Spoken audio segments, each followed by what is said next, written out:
Whoop. I totally meant to do that.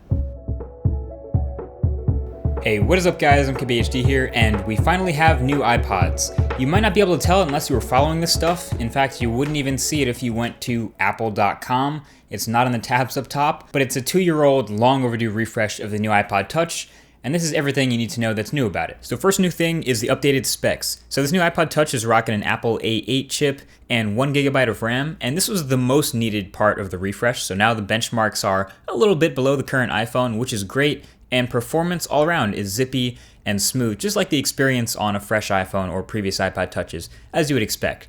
We all know iOS handles 1GB of RAM pretty well, so it's still smooth, and even gaming is great on this iPod, and I actually think that's where it's going to end up being the best reason to buy this. I wish the screen was a little bit bigger, but while a lot of us 90s kids grew up with Game Boys and PSPs, I could see someone buying this in 2015 as their first handheld gaming console, so think about that. Now speaking of the display, that's actually the second major new thing. So it's rocking a 4-inch Retina display, so 1136 by 640 at 326 pixels per inch. Nothing too crazy here. Like I said, I wish it was a little bit bigger, but for watching videos and gaming, it's all right. And again, it's still an iPod, so it's a media player. It's something you want to keep small and portable. And believe me, they have done exactly that. This thing is still super thin and light at 6.1 millimeters thin and 88 grams. But it's still solid as a rock still, so no bend gate issues here. The iPod Touch is built very well.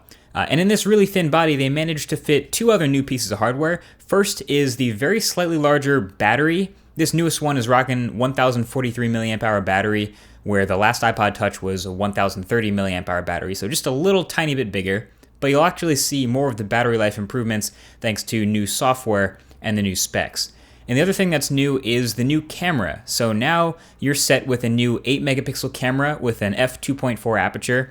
It's essentially on par with the iPhone 5's camera. In fact, I think a lot of the parts, like the camera here and the display, come from the iPhone 5. So it was top of the line a few years ago. Now it's come a lot down in price. Makes sense for Apple to finish out the stock of these parts. So the photos and videos will look pretty good. And yes, it does protrude a little bit from the back. I wish it didn't, but oh well.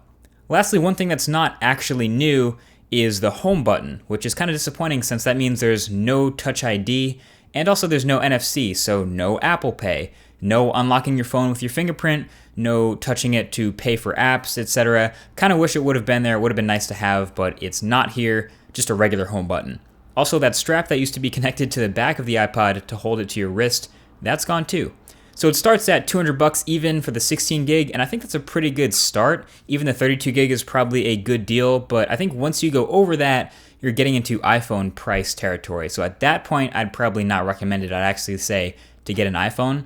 I also highly recommend this blue color, but it also now comes in silver, gold, space gray, pink, and red. So there you have it. It's that simple. That's the 2015 iPod Touch. At the end of the day, it's kind of hard to say who exactly this is for, like who the typical customer of this is, but it's basically someone who wants an iPhone but can't have an iPhone, so wants to get all the same experiences. Like, it kind of reminds me of my younger cousins. They're about 10 years old right now. Shout out to John and RJ if you're watching this.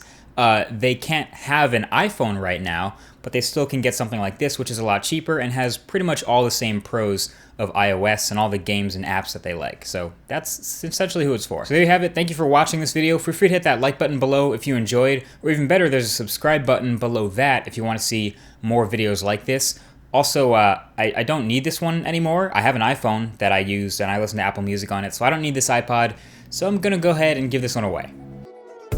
So to enter to win this exact iPod, below that like button, there's a comment section. If you're a subscriber, just go ahead and leave a comment letting me know you want to win, and I'll pick one random winner from anywhere in the world in 1 week and announce that winner's name on Twitter. So go ahead and stay tuned there. That's it. Thanks for watching and good luck. Peace.